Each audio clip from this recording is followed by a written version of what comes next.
I feel the same way about Travis Kelce, who I wrote in big bold letters on this because no, it did not come from a bust episode. I didn't say he would be a bust.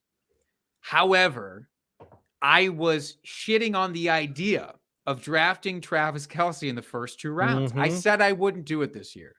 As you thought, I thought Patrick Mahomes would spread it around a lot more than he did. You called them question marks. I actually felt some level of confidence in this group that was assembled, in Juju Smith-Schuster, in MVS, in even Justin Ross, who did not play this year, when as an undrafted guy who people had high hopes for, Sky Moore, even McCole Hardman. Just saying, like, last year, they didn't have anything behind Tyreek Hill, it felt like. So now watch these guys all step up. They'll be good enough where they'll spread the ball around.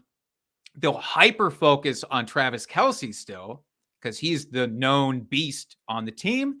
Defenses will try to shut him down, and it will, give him, I don't know, I can't even say medium production. It would give him tight end 2 to tight end 3 production and just barely be better or in the conversation with Mark Andrews.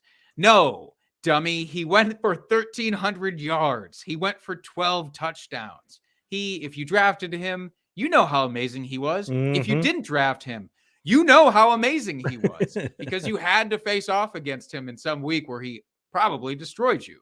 Mm-hmm. And it wasn't spread around. He got 150 targets. Next closest down was Juju Smith-Schuster with 100. I mean, Juju got involved. That's great. It wasn't to the Tyreek Hill level. Right. And Marquise Valdez-Scantling got 81 targets. That's fine. He didn't do much with them. You saw those. It wasn't consistent for any of these other guys besides Travis Kelce. And in the red zone, who was he throwing to? It was pretty much only Travis Mm-hmm. Kelce, or they were using the running back. And so he's 33 years old.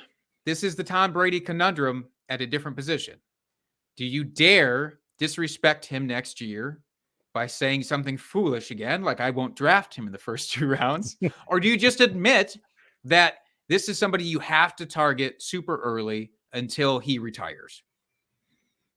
Yeah, I think he's someone if you want him, you have to draft him early until he shows that he's hitting that age cliff.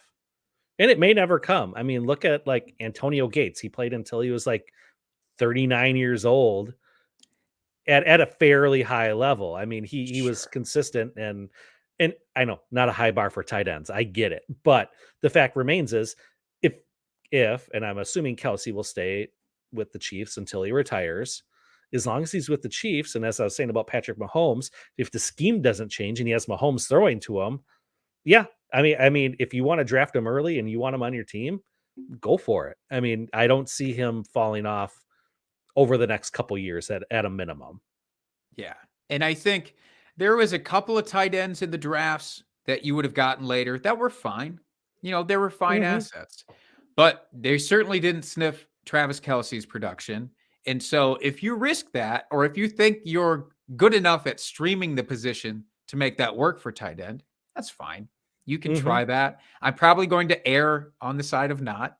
I'm going to err on last season's Jake, who was all about Travis Kelce and then abruptly stopped this offseason.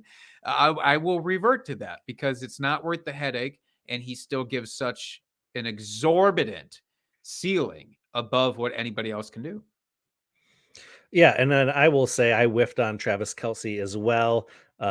We'll probably talk about it again in our bold predictions recap, but one of my bold predictions is he would have less than 1,000 yards and 6 touchdowns on the season. Yeah, big whiff on that one. As I said, I expected him to throw the ball around and spread it out a lot more than they did. So, yeah, I'm with you. I'm with 2021, Jake. Damn it. We should all be so smart as